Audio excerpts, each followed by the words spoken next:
प्रिय भक्तों, जिस भी भक्त ने आज तक सूर्य देव की उपासना और उनके मंत्रों का जाप किया है उसे हमेशा सुख ही प्राप्त हुआ है और उसकी सभी मनचाही इच्छाएं पूरी हुई हैं। इसलिए प्यारे भक्तों, आज हम आपको सूर्य देव का एक ऐसा मंत्र बताने जा रहे हैं जिस मंत्र के नियमित 108 बार जाप करने से जीवन के सभी आर्थिक संकट समाप्त हो जाते हैं और धन, सफलता, संतान सुख, कर्ज और मुक्ति और विजय प्राप्त होती है। इसलिए प्यारे भक्तों, आप इस मंत्र का जाप अवश्य करें और नियमित 108 बार करें। इस मंत्र के जाप करने से व्यापार में वृद्धि और अपार लाभ होता है। सूर्य देव की कृपा से नौकरी में प्रमोशन और तरक्की मिलती है, सभी बाधाएं दूर होकर नए अवसर प्राप्त होते हैं, साथ ही अथाह धन की प्राप्ति होती है। बस आपको सूर्य देव के मंत्र का जाप और उनकी पूजा अर्चना करनी है।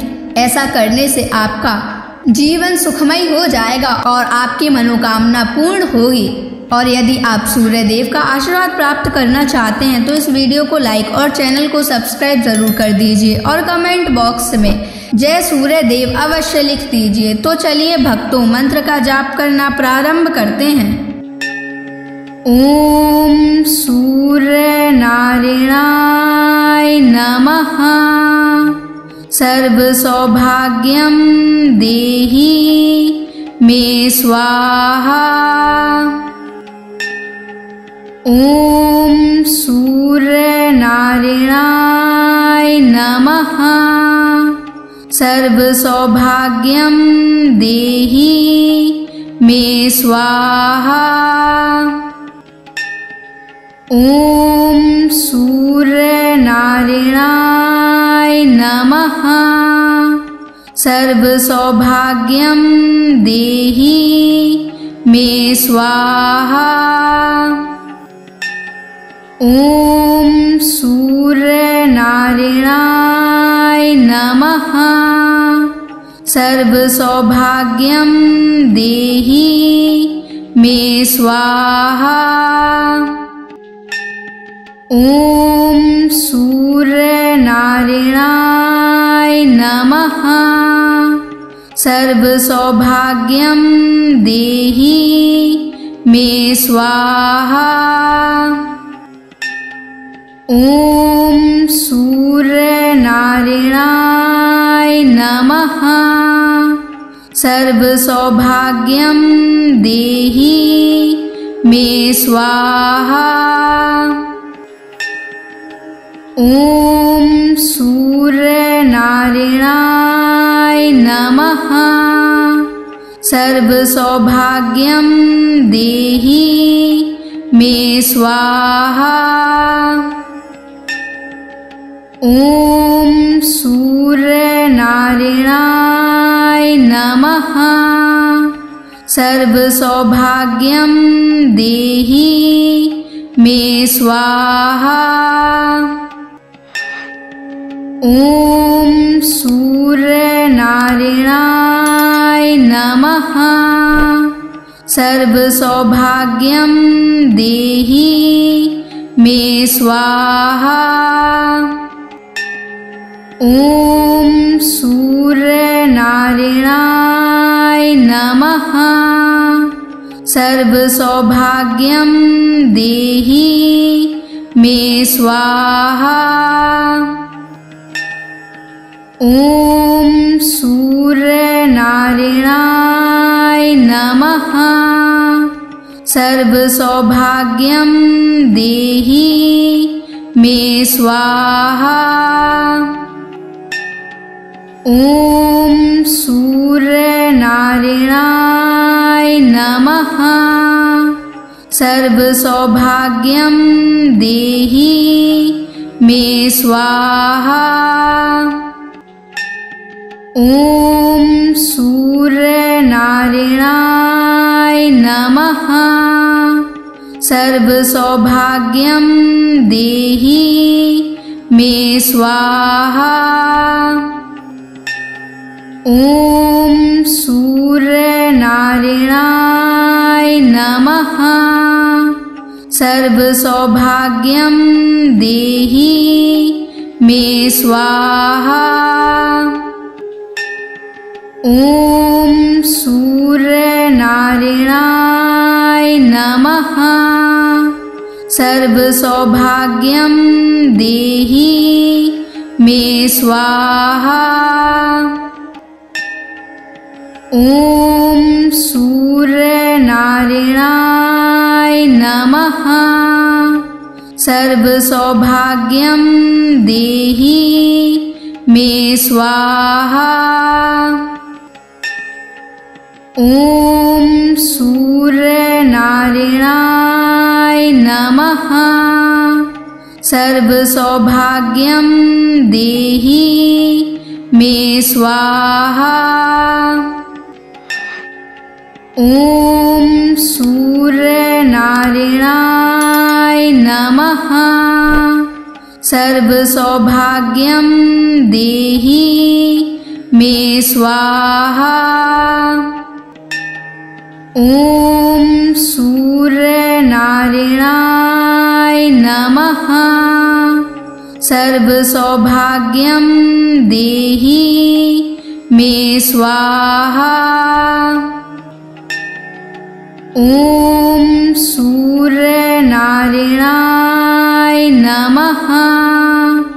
सर्वसौभाग्यं देहि मे स्वाहा।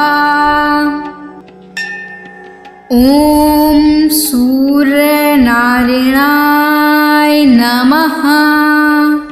सर्वसौभाग्यं देहि मे स्वाहा। ॐ सूर्यनारायणाय नमः।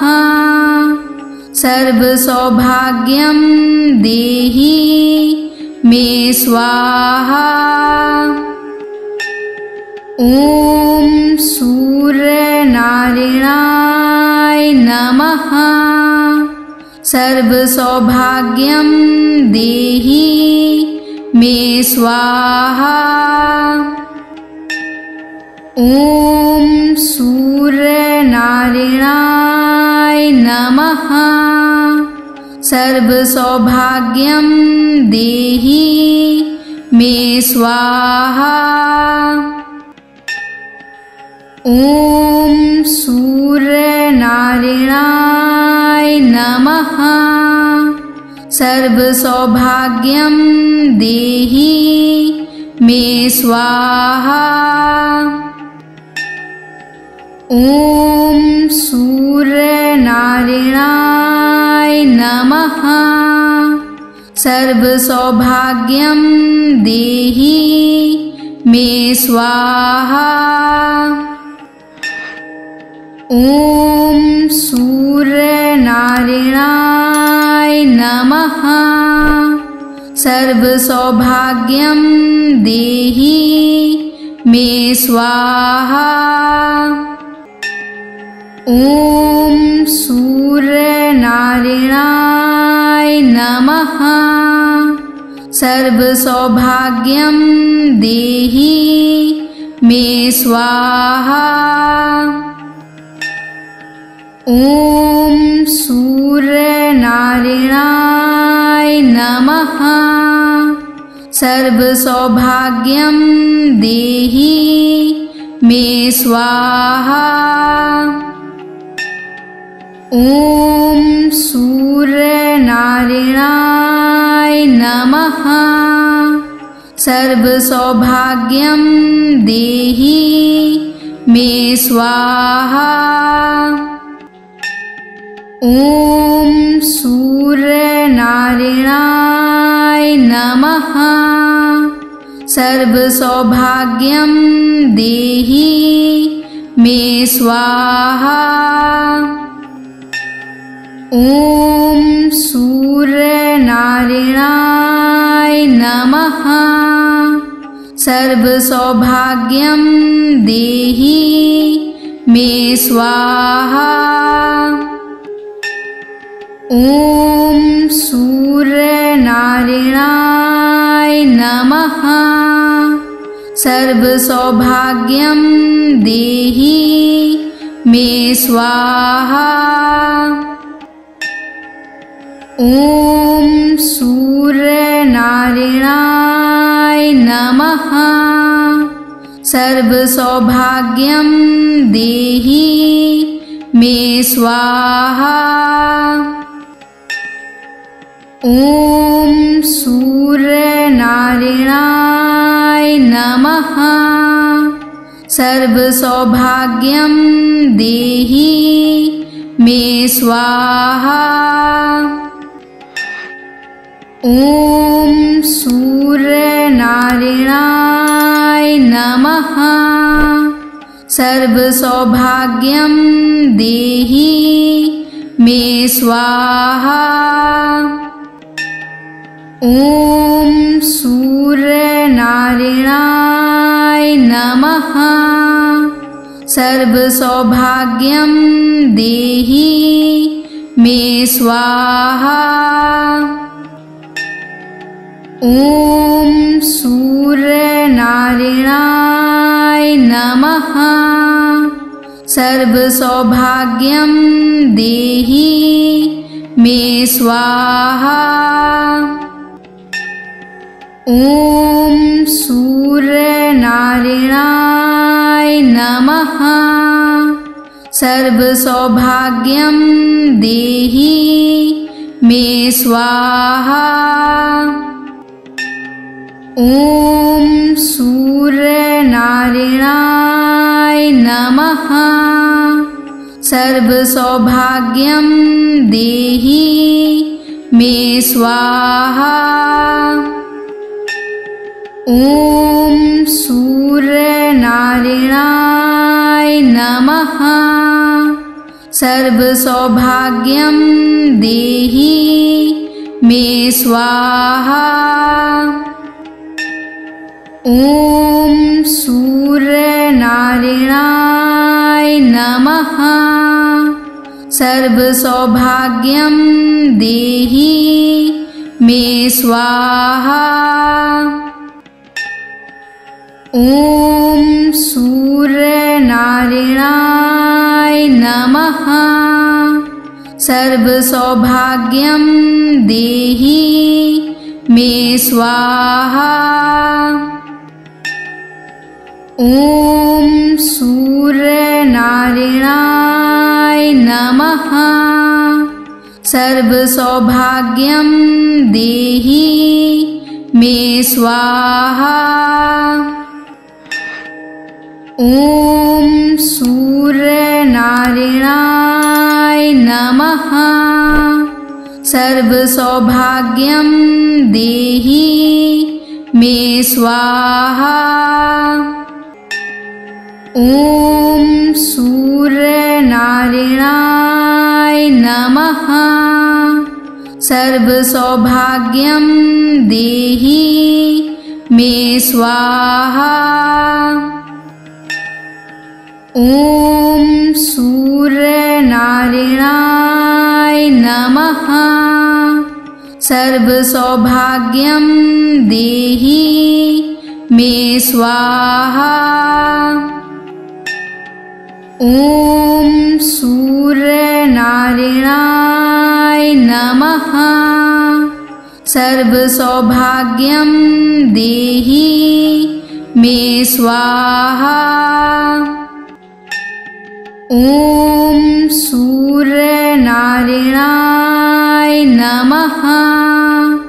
सर्वसौभाग्यं देहि मे स्वाहा। ॐ सूर्यनारायणाय नमः। सर्वसौभाग्यं देहि मे स्वाहा। ॐ सूर्यनारायणाय नमः। सर्वसौभाग्यं देहि मे स्वाहा। ॐ सूर्यनारायणाय नमः। सर्वसौभाग्यं देहि मे स्वाहा। ॐ सूर्यनारायणाय नमः। सर्वसौभाग्यं देहि मे स्वाहा। ॐ सूर्यनारायणाय नमः। सर्वसौभाग्यं देहि मे स्वाहा। ॐ सूर्यनारायणाय नमः। सर्वसौभाग्यं देहि मे स्वाहा। ॐ सूर्यनारायणाय नमः। सर्वसौभाग्यं देहि मे स्वाहा। ॐ सूर्यनारायणाय नमः। सर्वसौभाग्यं देहि मे स्वाहा। ॐ सूर्यनारायणाय नमः। सर्वसौभाग्यं देहि मे स्वाहा। ॐ सूर्यनारायणाय नमः। सर्वसौभाग्यं देहि मे स्वाहा। ॐ सूर्यनारायणाय नमः। सर्वसौभाग्यं देहि मे स्वाहा। ॐ सूर्यनारायणाय नमः। सर्वसौभाग्यं देहि मे स्वाहा। ॐ सूर्यनारायणाय नमः। सर्वसौभाग्यं देहि मे स्वाहा। ॐ सूर्यनारायणाय नमः। सर्वसौभाग्यं देहि मे स्वाहा। ॐ सूर्यनारायणाय नमः। सर्वसौभाग्यं देहि मे स्वाहा। ॐ सूर्यनारायणाय नमः। सर्वसौभाग्यं देहि मे स्वाहा। ॐ सूर्यनारायणाय नमः। सर्वसौभाग्यं देहि मे स्वाहा। ॐ सूर्यनारायणाय नमः। सर्वसौभाग्यं देहि मे स्वाहा। ॐ सूर्यनारायणाय नमः। सर्वसौभाग्यं देहि मे स्वाहा। ॐ सूर्यनारायणाय नमः। सर्वसौभाग्यं देहि मे स्वाहा। ॐ सूर्यनारायणाय नमः। सर्वसौभाग्यं देहि मे स्वाहा। ॐ सूर्यनारायणाय नमः। सर्वसौभाग्यं देहि मे स्वाहा। ॐ सूर्यनारायणाय नमः। सर्वसौभाग्यं देहि मे स्वाहा। ॐ सूर्यनारायणाय नमः। सर्वसौभाग्यं देहि मे स्वाहा। ॐ सूर्यनारायणाय नमः। सर्वसौभाग्यं देहि मे स्वाहा। ॐ सूर्यनारायणाय नमः। सर्वसौभाग्यं देहि मे स्वाहा। ॐ सूर्यनारायणाय नमः। सर्वसौभाग्यं देहि मे स्वाहा।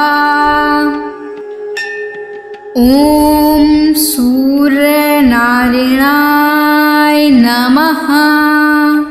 सर्वसौभाग्यं देहि मे स्वाहा। ॐ सूर्यनारायणाय नमः। सर्वसौभाग्यं देहि मे स्वाहा। ॐ सूर्यनारायणाय नमः। सर्वसौभाग्यं देहि मे स्वाहा। ॐ सूर्यनारायणाय नमः। सर्वसौभाग्यं देहि मे स्वाहा। ॐ सूर्यनारायणाय नमः। सर्वसौभाग्यं देहि मे स्वाहा। ॐ सूर्यनारायणाय नमः। सर्वसौभाग्यं देहि मे स्वाहा। ॐ सूर्यनारायणाय नमः। सर्वसौभाग्यं देहि मे स्वाहा। ॐ सूर्यनारायणाय नमः। सर्वसौभाग्यं देहि मे स्वाहा। ॐ सूर्यनारायणाय नमः। सर्वसौभाग्यं देहि मे स्वाहा। ॐ सूर्यनारायणाय नमः। सर्वसौभाग्यं देहि मे स्वाहा। ॐ सूर्यनारायणाय नमः। सर्वसौभाग्यं देहि मे स्वाहा। ॐ सूर्यनारायणाय नमः। सर्वसौभाग्यं देहि मे स्वाहा। ॐ सूर्यनारायणाय नमः। सर्वसौभाग्यं देहि मे स्वाहा। ॐ सूर्यनारायणाय नमः। सर्वसौभाग्यं देहि मे स्वाहा। ॐ सूर्यनारायणाय नमः। सर्व सौभाग्यं देहि मे स्वाहा। ॐ सूर्यनारायणाय नमः। सर्व सौभाग्यं देहि मे स्वाहा। ॐ सूर्यनारायणाय नमः। सर्व सौभाग्यं देहि मे स्वाहा। ॐ सूर्यनारायणाय नमः। सर्व सौभाग्यं देहि मे स्वाहा। ॐ सूर्यनारायणाय नमः। सर्व सौभाग्यं देहि मे स्वाहा। ॐ सूर्यनारायणाय नमः। सर्व सौभाग्यं देहि मे स्वाहा। ॐ सूर्यनारायणाय नमः। सर्व सौभाग्यं देहि मे स्वाहा। ॐ सूर्यनारायणाय नमः। सर्व सौभाग्यं देहि मे स्वाहा। ॐ सूर्यनारायणाय नमः। सर्व सौभाग्यं देहि मे स्वाहा। ॐ सूर्यनारायणाय नमः। सर्व सौभाग्यं देहि मे स्वाहा। ॐ सूर्यनारायणाय नमः। सर्व सौभाग्यं देहि मे स्वाहा। ॐ सूर्यनारायणाय नमः। सर्व सौभाग्यं देहि मे स्वाहा। ॐ सूर्यनारायणाय नमः। सर्व सौभाग्यं देहि मे स्वाहा। ॐ सूर्यनारायणाय नमः। सर्व सौभाग्यं देहि मे स्वाहा। ॐ सूर्यनारायणाय नमः। सर्व सौभाग्यं देहि मे स्वाहा। ॐ सूर्यनारायणाय नमः।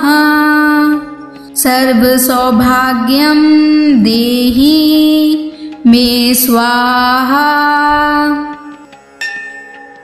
ॐ सूर्यनारायणाय नमः।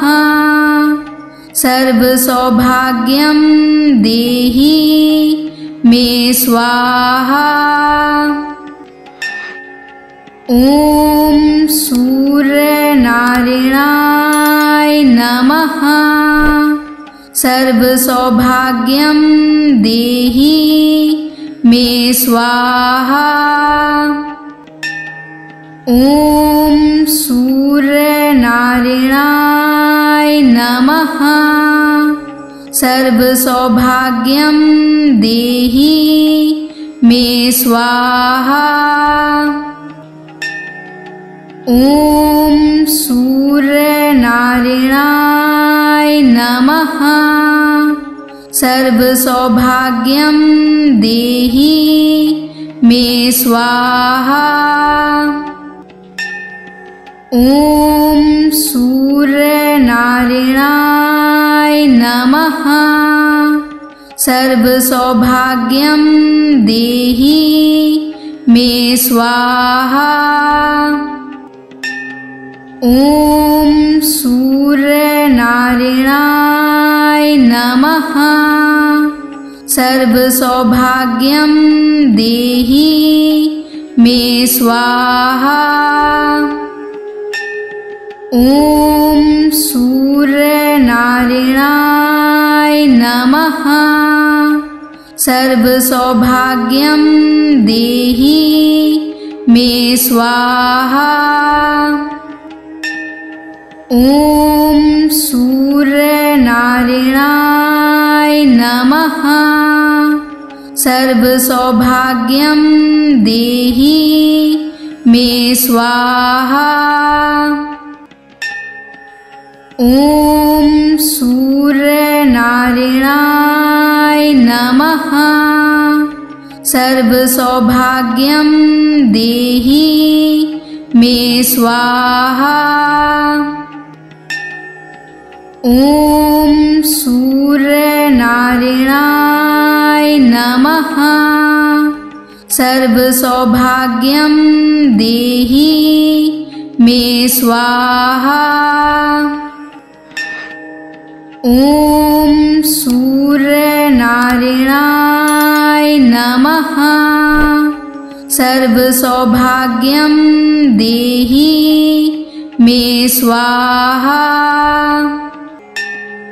ॐ सूर्यनारायणाय नमः। सर्वसौभाग्यं देहि मे स्वाहा।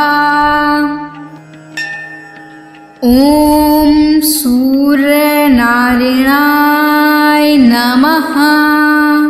सर्वसौभाग्यं देहि मे स्वाहा। ॐ सूर्यनारायणाय नमः। सर्वसौभाग्यं देहि मे स्वाहा। ॐ सूर्यनारायणाय नमः। सर्वसौभाग्यं देहि मे स्वाहा। ॐ सूर्यनारायणाय नमः। सर्वसौभाग्यं देहि मे स्वाहा। ॐ सूर्यनारायणाय नमः। सर्वसौभाग्यं देहि मे स्वाहा। ॐ सूर्यनारायणाय नमः। सर्वसौभाग्यं देहि मे स्वाहा। ॐ सूर्यनारायणाय नमः। सर्वसौभाग्यं देहि मे स्वाहा। ॐ सूर्यनारायणाय नमः। सर्वसौभाग्यं देहि मे स्वाहा। ॐ सूर्यनारायणाय नमः। सर्वसौभाग्यं देहि मे स्वाहा। ॐ सूर्यनारायणाय नमः। सर्वसौभाग्यं देहि मे स्वाहा। ॐ सूर्यनारायणाय नमः। सर्वसौभाग्यं देहि मे स्वाहा। ॐ सूर्यनारायणाय नमः। सर्वसौभाग्यं देहि मे स्वाहा। ॐ सूर्यनारायणाय नमः। सर्वसौभाग्यं देहि मे स्वाहा। ॐ सूर्यनारायणाय नमः। सर्वसौभाग्यं देहि मे स्वाहा। ॐ सूर्यनारायणाय नमः। सर्वसौभाग्यं देहि मे स्वाहा। ॐ सूर्यनारायणाय नमः।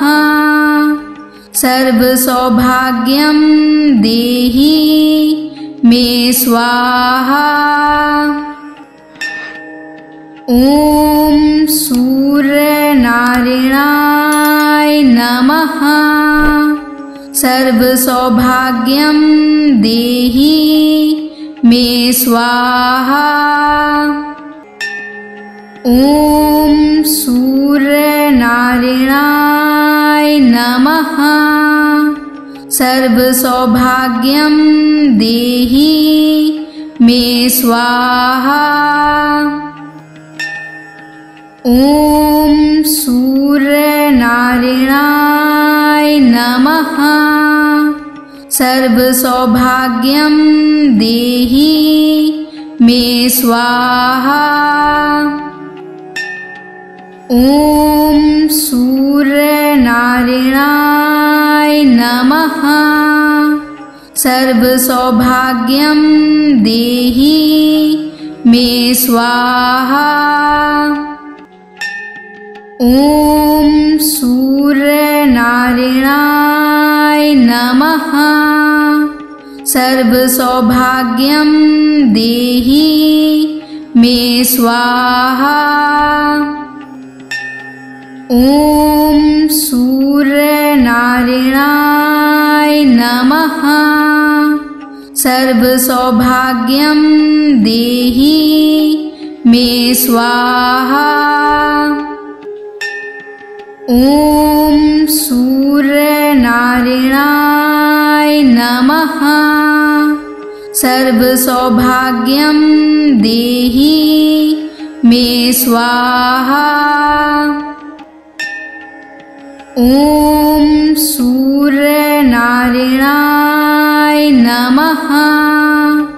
सर्वसौभाग्यं देहि मे स्वाहा। ॐ सूर्यनारायणाय नमः। सर्वसौभाग्यं देहि मे स्वाहा। ॐ सूर्यनारायणाय नमः। सर्वसौभाग्यं देहि मे स्वाहा। ॐ सूर्यनारायणाय नमः। सर्वसौभाग्यं देहि मे स्वाहा। ॐ सूर्यनारायणाय नमः। सर्वसौभाग्यं देहि मे स्वाहा। ॐ सूर्यनारायणाय नमः।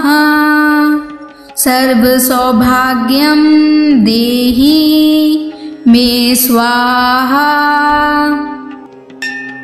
ॐ सूर्यनारायणाय नमः। सर्वसौभाग्यं देहि मे स्वाहा। ॐ सूर्यनारायणाय नमः। सर्वसौभाग्यं देहि मे स्वाहा। ॐ सूर्यनारायणाय नमः। सर्वसौभाग्यं देहि मे स्वाहा। ॐ सूर्यनारायणाय नमः। सर्वसौभाग्यं देहि मे स्वाहा। ॐ सूर्यनारायणाय नमः। सर्वसौभाग्यं देहि मे स्वाहा। ॐ सूर्यनारायणाय नमः। सर्वसौभाग्यं देहि मे स्वाहा। ॐ सूर्यनारायणाय नमः।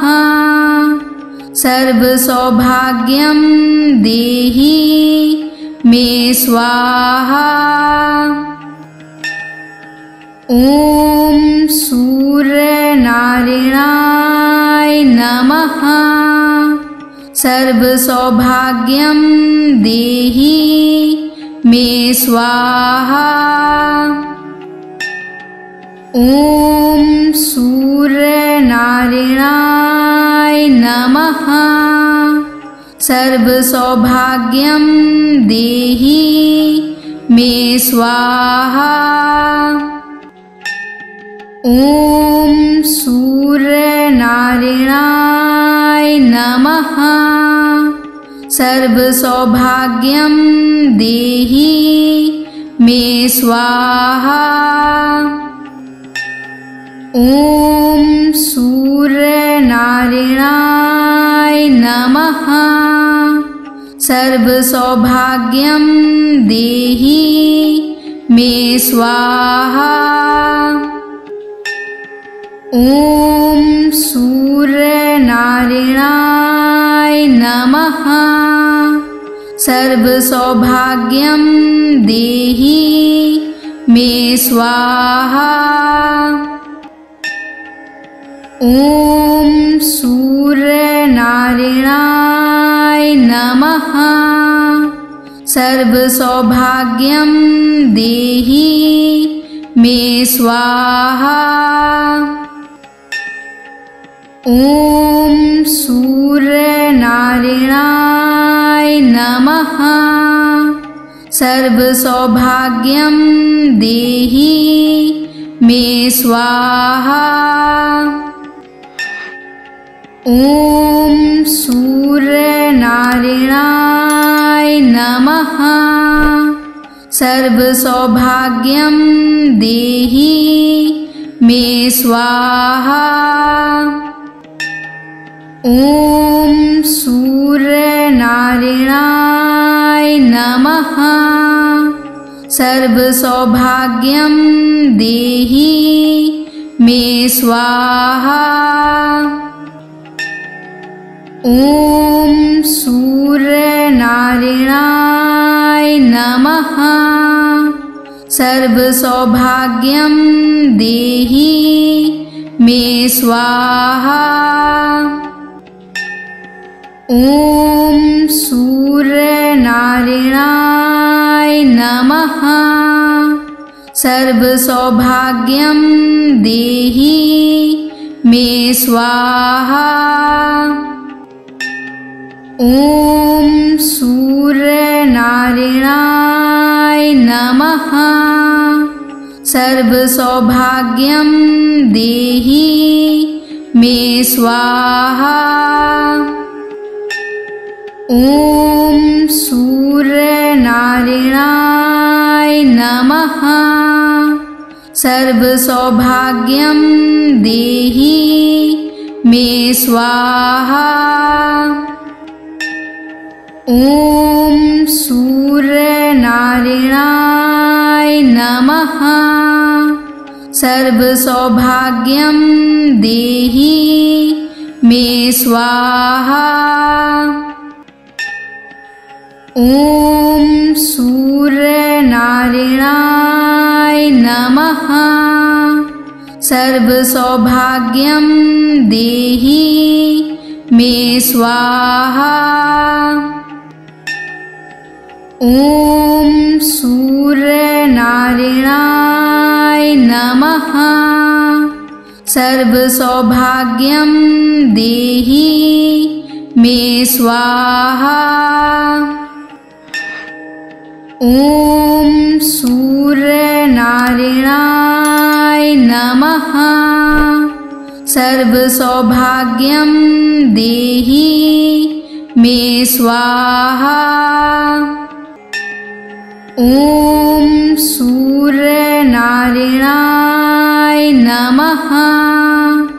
सर्वसौभाग्यं देहि मे स्वाहा। ॐ सूर्यनारायणाय नमः। सर्वसौभाग्यं देहि मे स्वाहा। ॐ सूर्यनारायणाय नमः। सर्वसौभाग्यं देहि मे स्वाहा। ॐ सूर्यनारायणाय नमः। सर्वसौभाग्यं देहि मे स्वाहा। ॐ सूर्यनारायणाय नमः। सर्वसौभाग्यं देहि मे स्वाहा। ॐ सूर्यनारायणाय नमः। सर्वसौभाग्यं देहि मे स्वाहा। ॐ सूर्यनारायणाय नमः। सर्वसौभाग्यं देहि मे स्वाहा।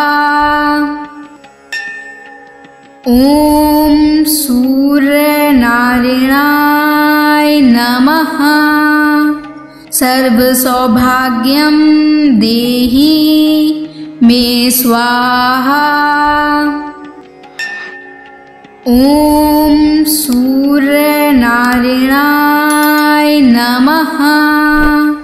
सर्वसौभाग्यं देहि मे स्वाहा। ॐ सूर्यनारायणाय नमः। सर्वसौभाग्यं देहि मे स्वाहा। ॐ सूर्यनारायणाय नमः। सर्वसौभाग्यं देहि मे स्वाहा। ॐ सूर्यनारायणाय नमः।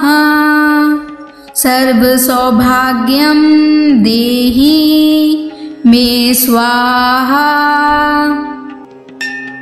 ॐ सूर्यनारायणाय नमः। सर्वसौभाग्यं देहि मे स्वाहा। ॐ सूर्यनारायणाय नमः। सर्वसौभाग्यं देहि मे स्वाहा। ॐ सूर्यनारायणाय नमः। सर्वसौभाग्यं देहि मे स्वाहा। ॐ सूर्यनारायणाय नमः। सर्वसौभाग्यं देहि मे स्वाहा। ॐ सूर्यनारायणाय नमः। सर्वसौभाग्यं देहि मे स्वाहा। ॐ सूर्यनारायणाय नमः। सर्वसौभाग्यं देहि मे स्वाहा। ॐ सूर्यनारायणाय नमः। सर्वसौभाग्यं देहि मे स्वाहा। ॐ सूर्यनारायणाय नमः। सर्वसौभाग्यं देहि मे स्वाहा। ॐ सूर्यनारायणाय नमः। सर्वसौभाग्यं देहि मे स्वाहा। ॐ सूर्यनारायणाय नमः। सर्वसौभाग्यं देहि मे स्वाहा। ॐ सूर्यनारायणाय नमः। सर्वसौभाग्यं देहि मे स्वाहा। ॐ सूर्यनारायणाय नमः। सर्वसौभाग्यं देहि मे स्वाहा। ॐ सूर्यनारायणाय नमः।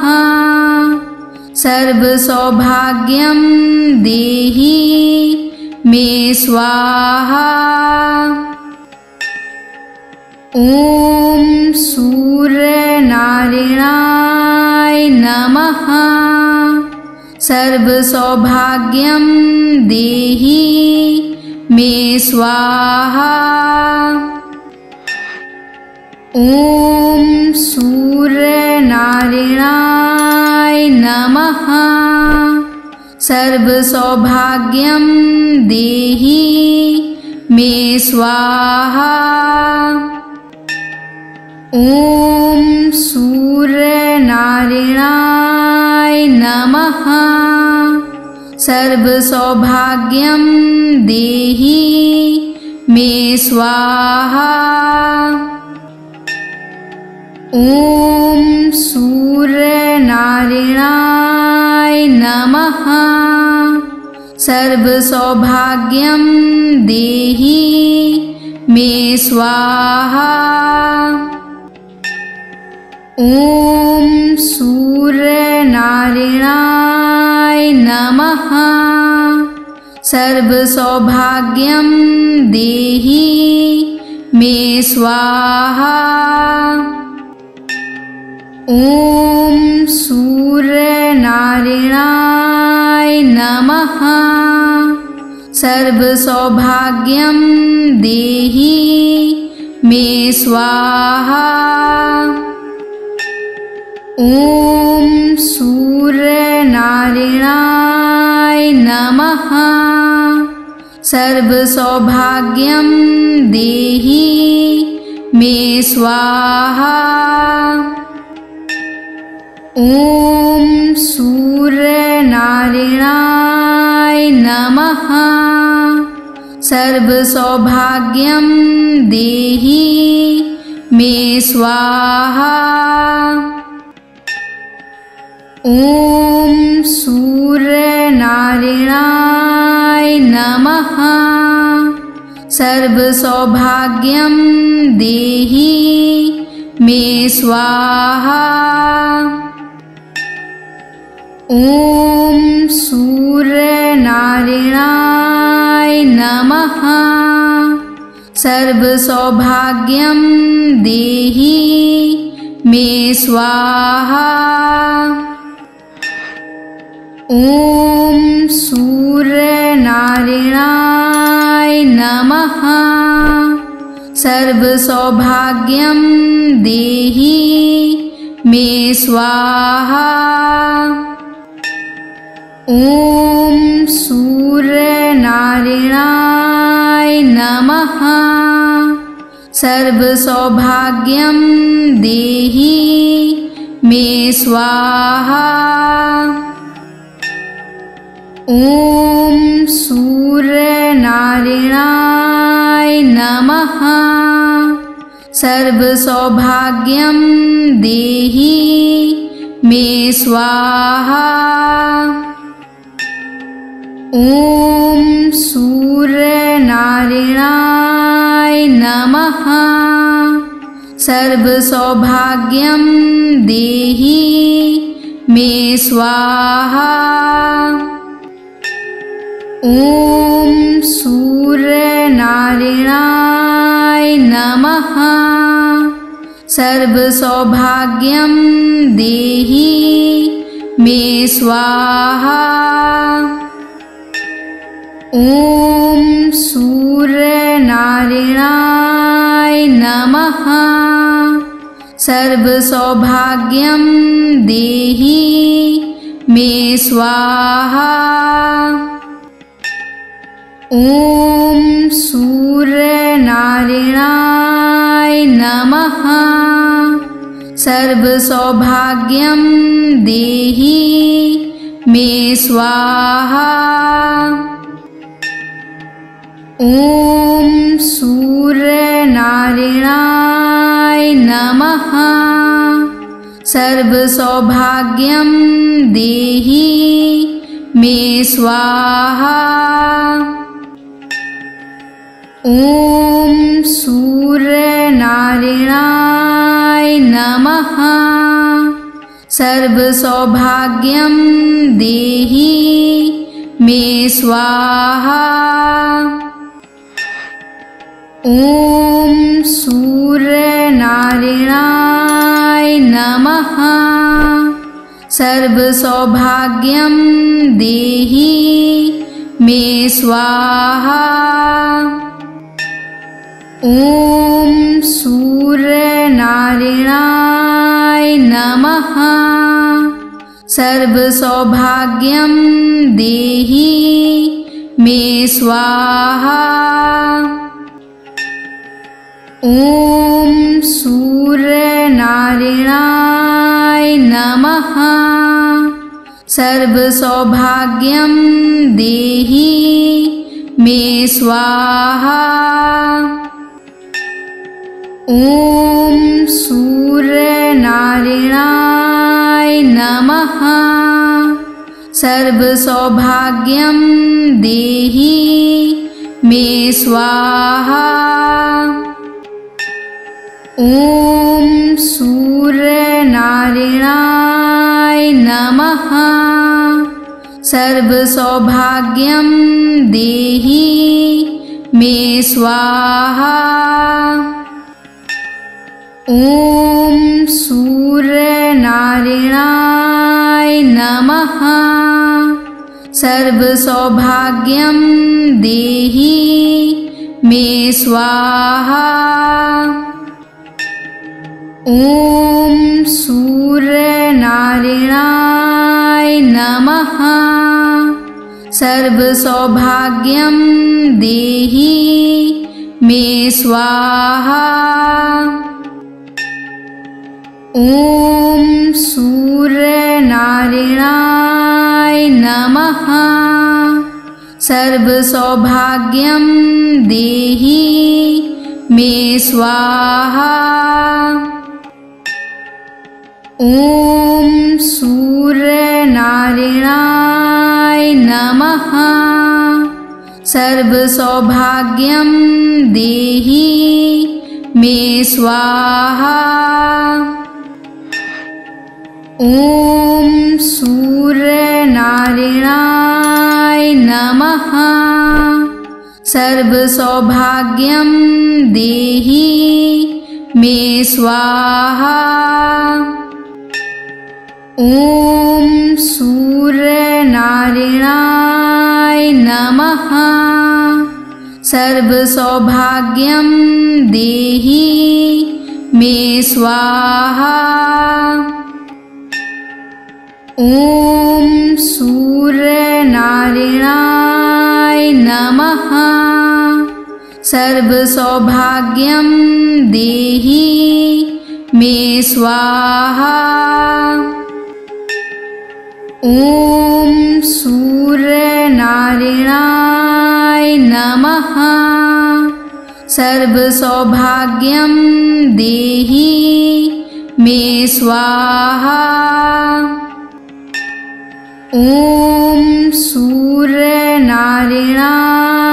नमः। सर्वसौभाग्यं देहि मे स्वाहा। ॐ सूर्यनारायणाय नमः। सर्वसौभाग्यं देहि मे स्वाहा।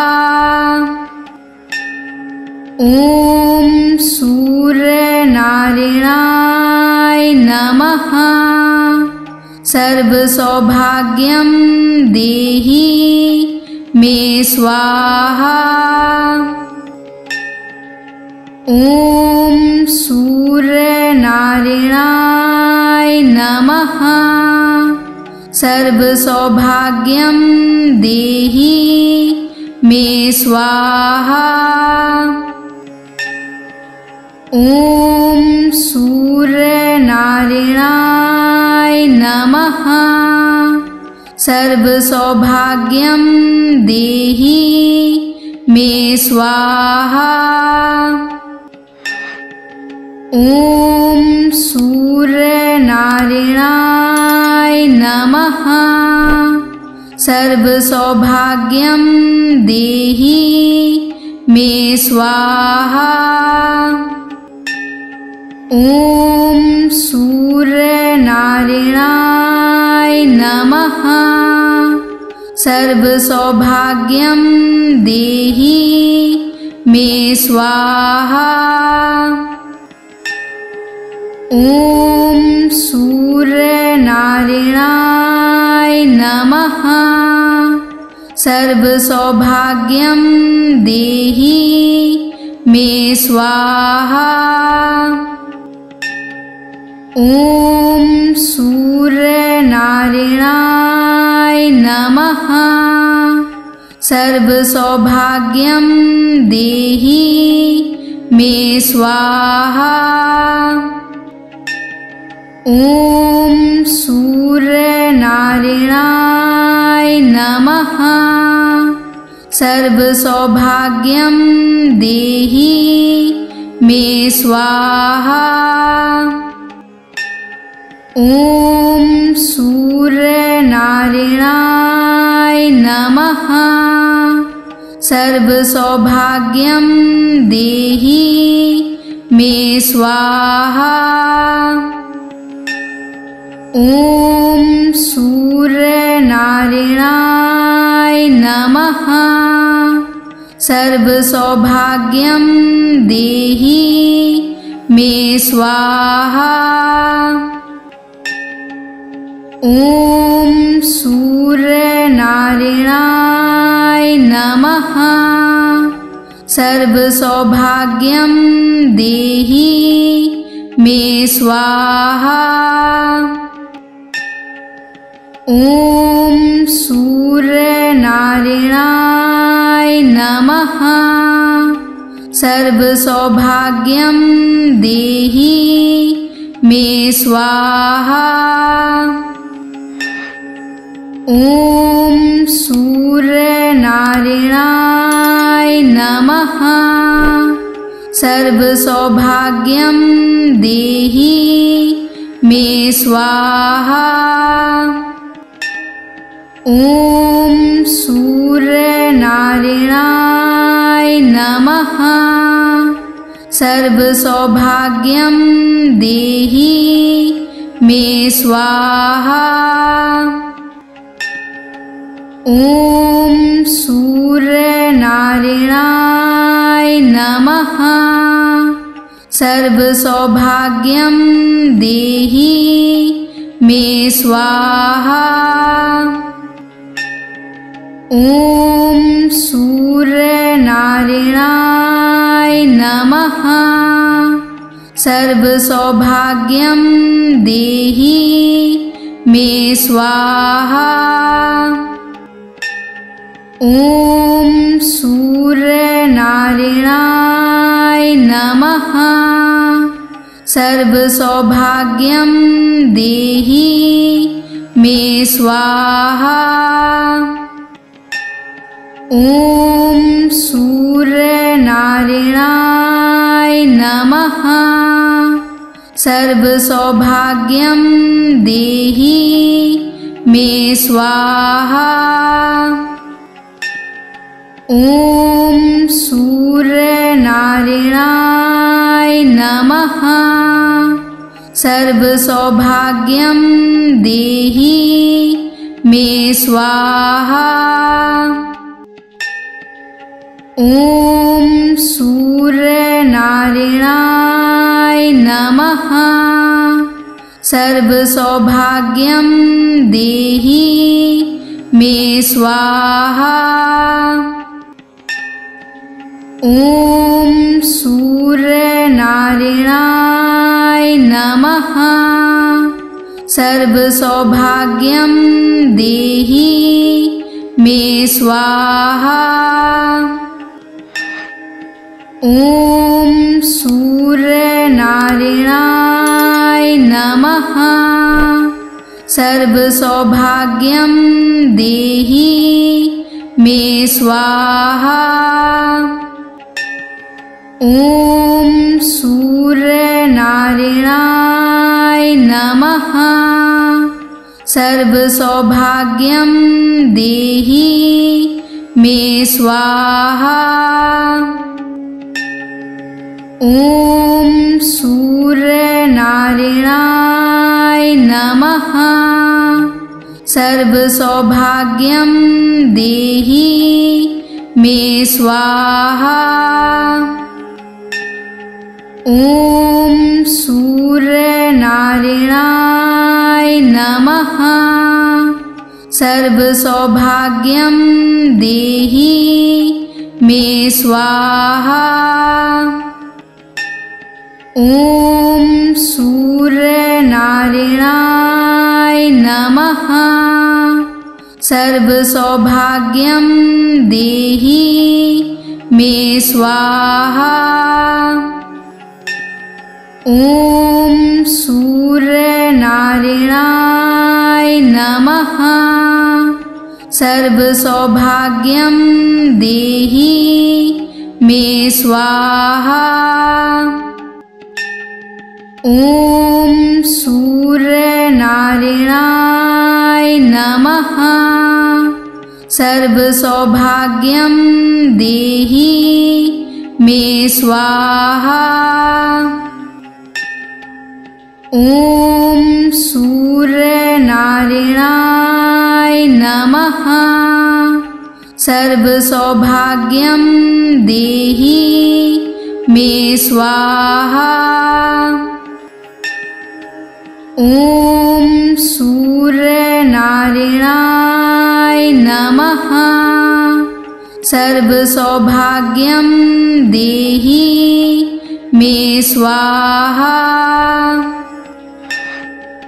ॐ सूर्यनारायणाय नमः।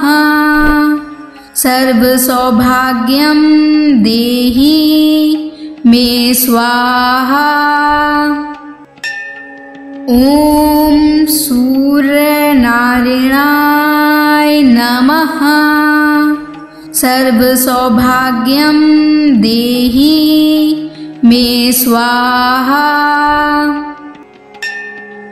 ॐ सूर्यनारायणाय नमः। सर्वसौभाग्यं देहि मे स्वाहा।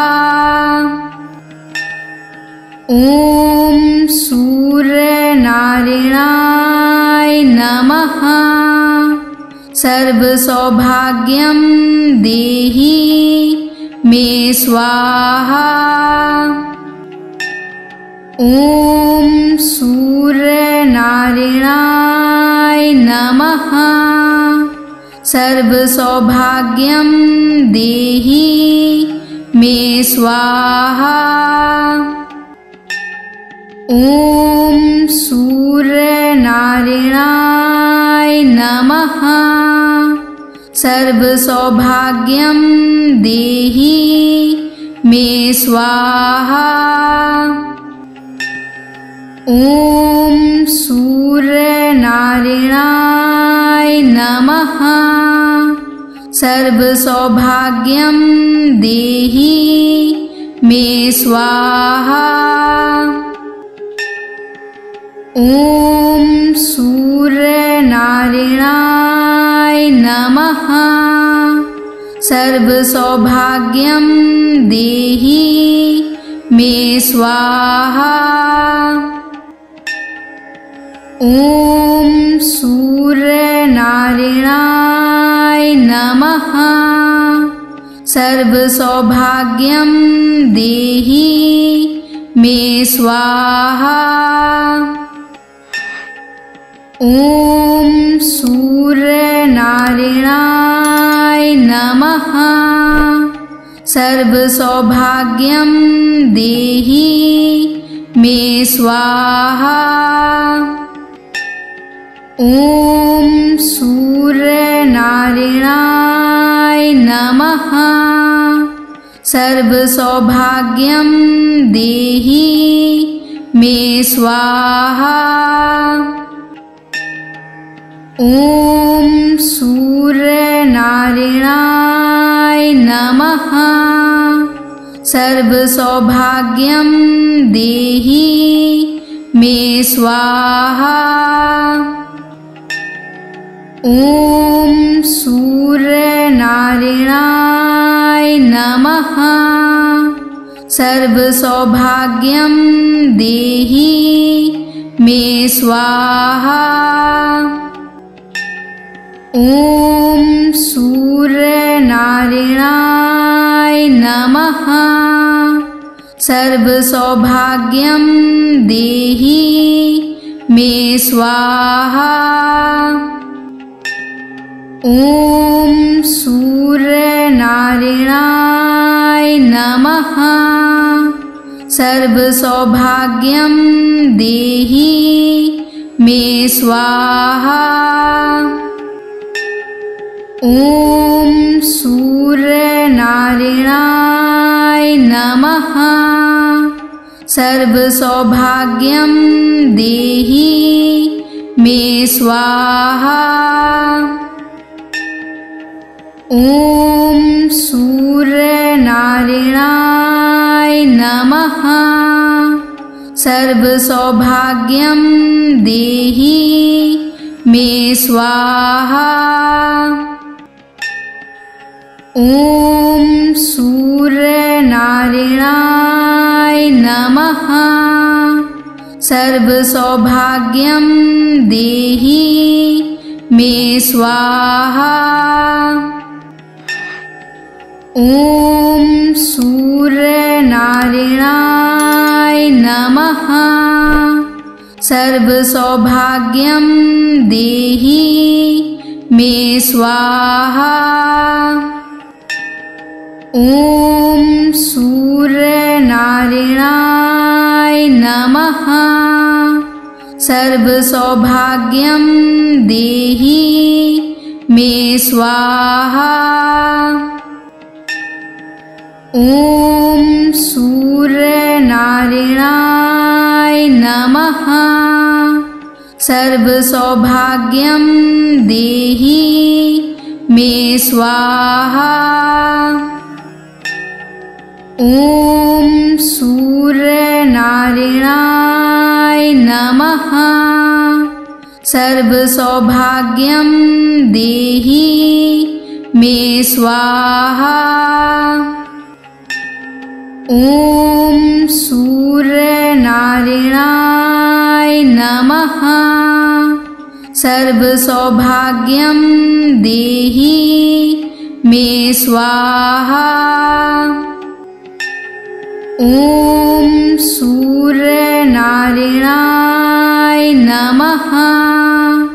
सर्वसौभाग्यं देहि मे स्वाहा। ॐ सूर्यनारायणाय नमः। सर्वसौभाग्यं देहि मे स्वाहा। ॐ सूर्यनारायणाय नमः। सर्वसौभाग्यं देहि मे स्वाहा। ॐ सूर्यनारायणाय नमः। सर्वसौभाग्यं देहि मे स्वाहा।